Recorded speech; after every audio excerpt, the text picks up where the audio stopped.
സംഖ്യ 12-ാം അധ്യായം. മിരിയാം ശിക്ഷിക്കപ്പെടുന്നു.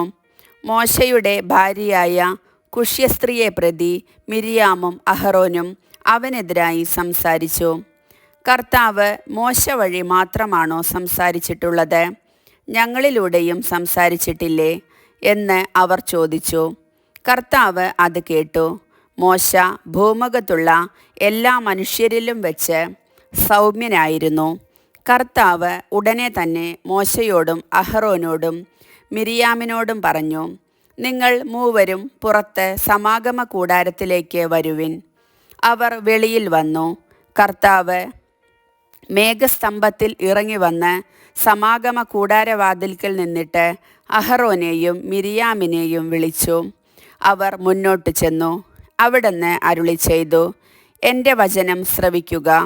നിങ്ങളുടെ ഇടയിൽ ഒരു പ്രവാചകനുണ്ടെങ്കിൽ കർത്താവായ ഞാൻ ദർശനത്തിൽ അവന് എന്നെ തന്നെ വെളിപ്പെടുത്തി കൊടുക്കും.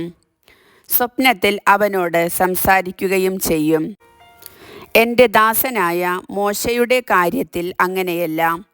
അവനെ എൻ്റെ ഭവനത്തിൻ്റെ മുഴുവൻ ചുമതലയും ഏൽപ്പിച്ചിരിക്കുന്നു.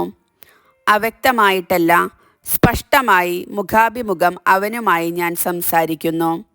അവൻ കർത്താവിൻ്റെ രൂപം കാണുകയും ചെയ്യുന്നു. അങ്ങനെയിരിക്കെ എൻ്റെ ദാസനായ മോശയ്ക്കെതിരായി സംസാരിക്കാൻ നിങ്ങൾ ഭയപ്പെടാതിരുന്നതെന്ത്? കർത്താവിൻ്റെ കോപം അവർക്കെതിരെ ജ്വലിച്ചു.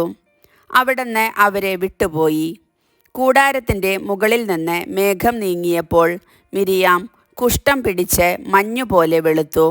അഹറോൻ തിരിഞ്ഞു നോക്കിയപ്പോൾ അവൾ കുഷ്ഠരോഗിണിയായി തീർന്നത് കണ്ടു.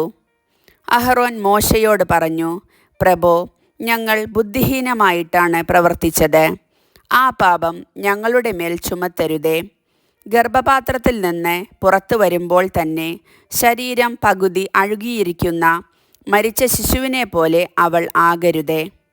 മോശ കർത്താവിനോട് നിലവിളിച്ചു, ഞാൻ കേണപേക്ഷിക്കുന്നു, ദൈവമേ, അവളെ സുഖപ്പെടുത്തണമേ. കർത്താവ് മോശയോട് പറഞ്ഞു, തൻ്റെ അപ്പൻ മുഖത്ത് തുപ്പിയാൽ പോലും അവൾ 7 ദിവസം ലജ്ജിച്ചിരിക്കയില്ലേ? 7 ദിവസം അവളെ പാളയത്തിന് പുറത്ത് പാർപ്പിക്കുക. അതിനുശേഷം അകത്തു കൊണ്ടുവരാം. അങ്ങനെ മിരിയാമിനെ 7 ദിവസത്തേക്ക് പാളയത്തിൽ നിന്ന് പുറത്താക്കി.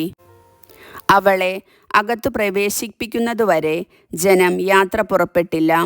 അതിനുശേഷം അവർ ഹസേറോത്തിൽ നിന്ന് പുറപ്പെട്ട് പാരാൻ മരുഭൂമിയിൽ പാളയമടിച്ചു. കർത്താവിൻ്റെ വചനം.